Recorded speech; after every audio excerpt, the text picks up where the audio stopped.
संपूर्ण रामायण बालकांड भाग 2। विश्वामित्र की बात सुनकर राजा दशरथ को अत्यंत विषाद हुआ। ऐसा लगने लगा कि अभी वे मूर्छित हो जाएंगे। फिर स्वयं को संभालकर उन्होंने कहा, मुनिवर, राम अभी बालक है। राक्षसों का सामना करना उसके लिए संभव नहीं होगा। आपके यज्ञ की रक्षा करने के लिए मैं स्वयं ही जाने को तैयार हूं। विश्वामित्र बोले, राजन, आप तनिक भी संदेह न करें कि राम उनका सामना नहीं कर सकते। मैंने अपने योग बल से उनकी शक्तियों का अनुमान लगा लिया है। आप निःशंक होकर राम को मेरे साथ भेज दीजिए। इस पर राजा दशरथ ने उत्तर दिया, हे मुनिश्रेष्ठ, राम ने अभी तक किसी राक्षस के माया प्रपंचों को नहीं देखा है और उसे इस प्रकार के युद्ध का अनुभव भी नहीं है। जब से उसने जन्म लिया है, मैंने उसे अपनी आंखों के सामने से कभी ओझल भी होने नहीं दिया है। उसके वियोग से मेरे प्राण निकल जावेंगे। आपसे विनय है कि कृपा करके मुझे ससैन्य चलने की आज्ञा दें। पुत्र मोह से ग्रसित होकर राजा दशरथ को अपनी प्रतिज्ञा से विचलित होते देख ऋषि विश्वामित्र आवेश में आ गए। उन्होंने कहा, राजन, मैं नहीं जानता था कि रघुकुल में अब प्रतिज्ञा पालन करने की परंपरा समाप्त हो गई है। यदि जानता होता तो मैं कदापि नहीं आता। लो, मैं अब चला जाता हूं। बात समाप्त होते होते उनका मुख क्रोध से लाल हो गया।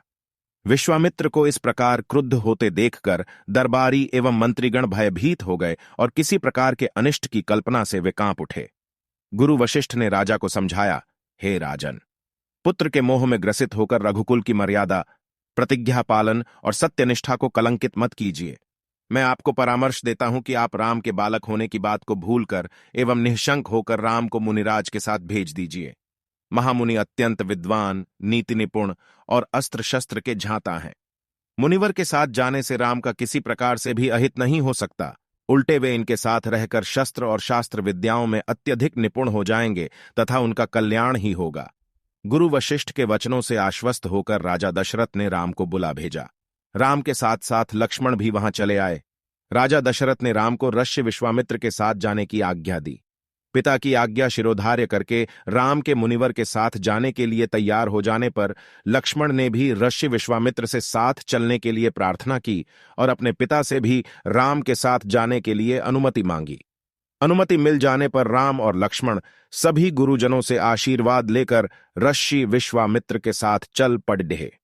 समस्त अयोध्यावासियों ने देख कि मंद धीर गति से जाते हुए मुनिश्रेष्ठ विश्वामित्र के पीछे पीछे कंधों पर धनुष और तरकस में बाण रखे दोनों भाई राम और लक्ष्मण ऐसे लग रहे थे मानो ब्रह्मा जी के पीछे दोनों अश्विनी कुमार चले जा रहे हों।